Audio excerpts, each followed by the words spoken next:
Hello hi दर्शन नमस्ते सम्पूर्ण नेपाली मनमुटुहरूमा। हामी चाहिँ अहिले ड्युटीको समय पछि हो।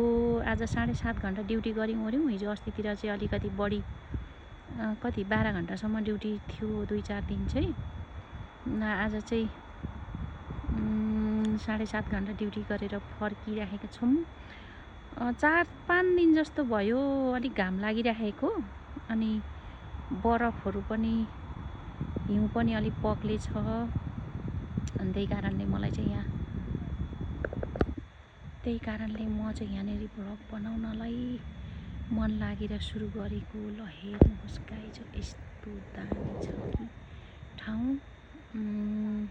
घाम लागिसकेपछि चाहिँ हिउँ पनि पक्लेर गएछ।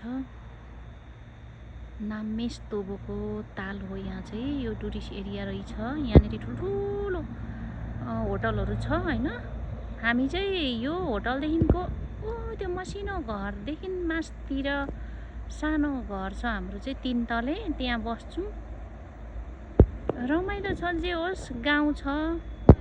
यहाँनिर यो के भन्छ, पानी जहाज सिप राखिराखेको छ। अब भोलि पर्सि पानी के अरे हिउँहरू रहिसकेपछि टन्नसँगले चल्ने होला। हिउँ रहेछ यता माथि, सायद खोइ यता पोल्यान्ड नजिकै पर्छ भनेर भन्छ। सायद यो हिमालदेखि उँभोपट्टि पोल्यान्ड होला। त्यो चाहिँ म्यापमा हेर्नै पर्छ हैन। हिमाल छ। माछा पौडी खेल्दैछ। यस्तो बरफमा पनि माछा हुँदो रहेछ कि बिचरा। त्यहाँ बस्छ होला नि। यो ताल कति गहिरो होला हजुर आफै कल्पना गरिस्यो। कति ठुलो होला, कति ठुलो एरियामा फैलिएको होला।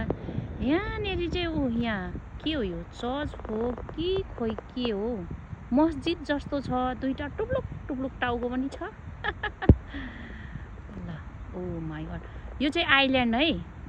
यो चाहिँ बिचमा उता वरिपरि ताल छ हैन, बिचमा चाहिँ त्यति आइल्यान्ड रहेछ। आइल्यान्ड भनौँ न, सानो जमिनको टुक्रो रहेछ।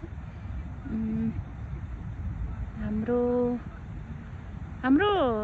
के भन्छ, कम्पनी पनि यतापट्टि छुन्छ कि यहाँनिर यो तालले छुन्छ, तर कहाँनिर छ भन्ने चाहिँ अलिकति थाहा भएन। सायद यो हो कि होइन, त्यो होइन होला। ल हवस् त, हेरिदिनु होला होइन, प्रतिक्रिया दिनु होला।